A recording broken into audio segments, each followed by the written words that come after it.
ঢাবি শিক্ষার্থী মোহাম্মদ সাদ আহমেদ হাতের কারুকাজে যেন তার অপরূপ এক মহিমা। নিজ হাতে বাংলাদেশে সম্ভাব্য কিছু নমুনা টাকা তৈরি করে তাক লাগিয়ে দিয়েছেন দেশ জুড়ে, যা নিয়ে রীতিমতো ঝড় চলছে সামাজিক যোগাযোগ মাধ্যমে। তার টাকায় আছে দেশের বীর পুরুষগণ, ইতিহাস আর ঐতিহ্য, যা নিয়ে প্রতিনিয়ত প্রশংসা কুড়াচ্ছেন মেধাবী এই শিক্ষার্থী।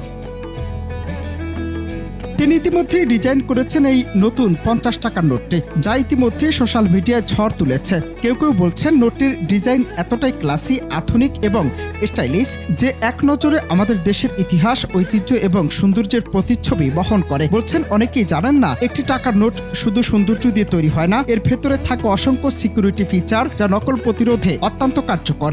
এই ডিজাইনটির ভেতরে যদি সঠিক সিকিউরিটি ফিচারগুলো যুক্ত করে প্রিন্ট করা হয়, তাহলে এটি হতে পারে বাংলাদেশের সবচেয়ে আকর্ষণীয় এবং আধুনিক নিরাপদ নোট।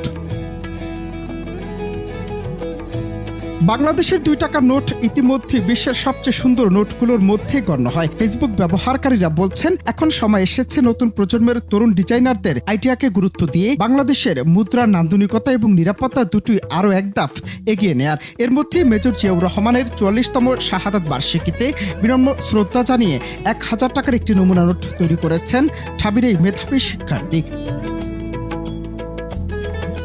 শুধু তাই নয়, তার এই নমুনা টাকার সৌন্দর্যের অববাহিকায় জায়গা পেয়েছে দেশের ইতিহাস, ঐতিহ্য এবং যুগ যুগের ঐতিহাসিক স্বাক্ষরকারী বীর পুরুষগণ। তার তৈরি ভাইরাল নমুনা টাকার নোটটি সামাজিক যোগাযোগ মাধ্যমে পোস্ট করে সাদ লিখেছেন, বাংলাদেশ ব্যাংকের নতুন 50 টাকার ইউরোপীয় স্টাইলে ডিজাইন করলাম নমুনা ব্যাংক নোট। জয়নুল আবেদিনের সংগ্রাম ছবিটি লম্বা বলে টাকার ডিজাইনার ঠিকমতো বসাতে পারেনি এবং খুব কম রেজুলেশনের ছবি ব্যবহার করেছে।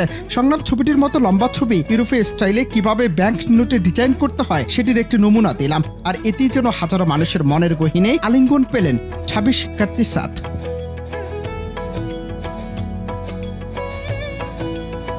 অনন্ত হাসান মাসুদ, বাংলা টিভি, ঢাকা।